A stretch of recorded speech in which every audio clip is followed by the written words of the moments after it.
From driving cars to now even writing books, because that's what has happened for Deborah Rosen, who's written a book on her ancestor, Charles Babbage. Babbage is the nickname to the father of computing and wrote Reflections in 1830. And Deborah has just published her own version and joins me now. Deborah, good morning.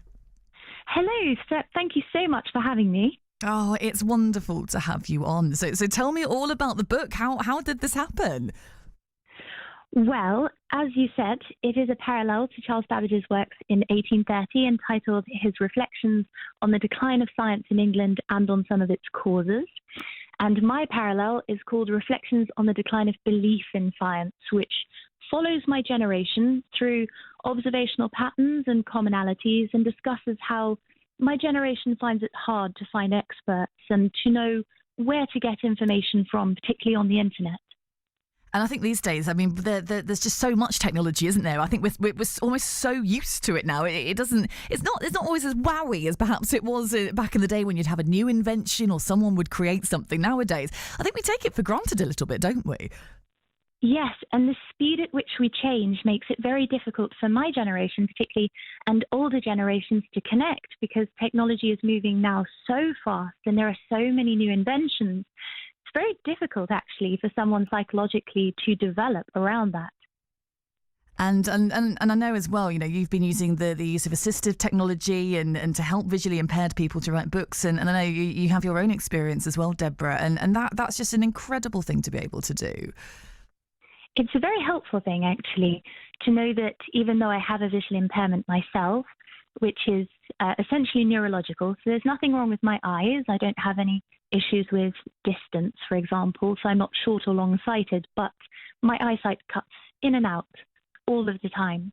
And so that can make it extremely difficult to write a book. And of course, being able to use assistive technology, like being able to make words larger on a page, on an iPad, being able to hear things read back to me, through different forms of assistive technology like voiceover, magnifying glasses that are used specifically on iPads, are fantastic, and it allows me to actually express interesting opinions and interesting thoughts that anyone else could also put together.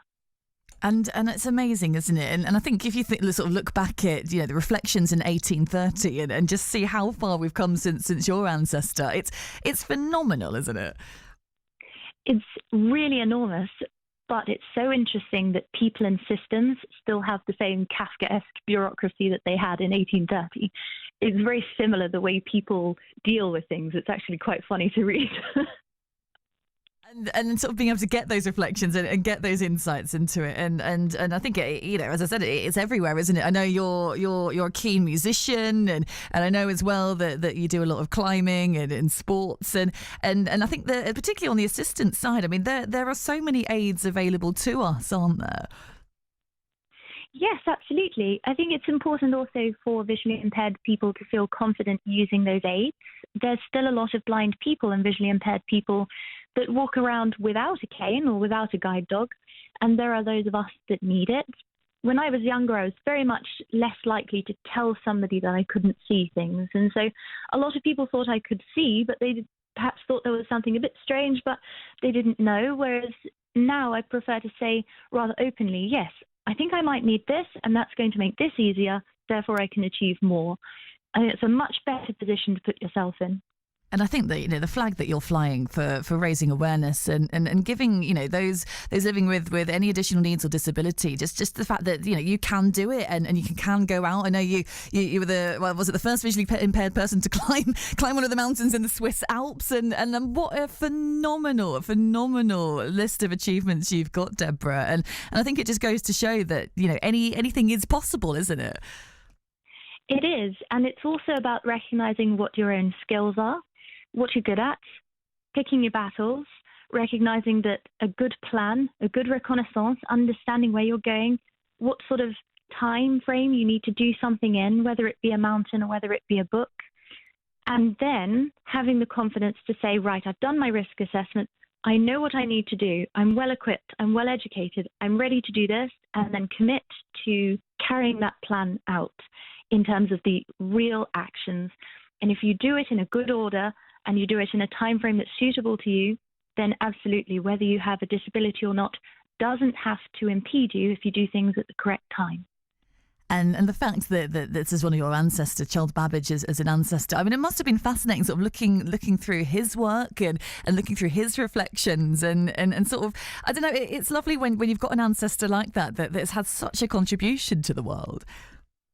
Yes, and he's a great guiding light as well.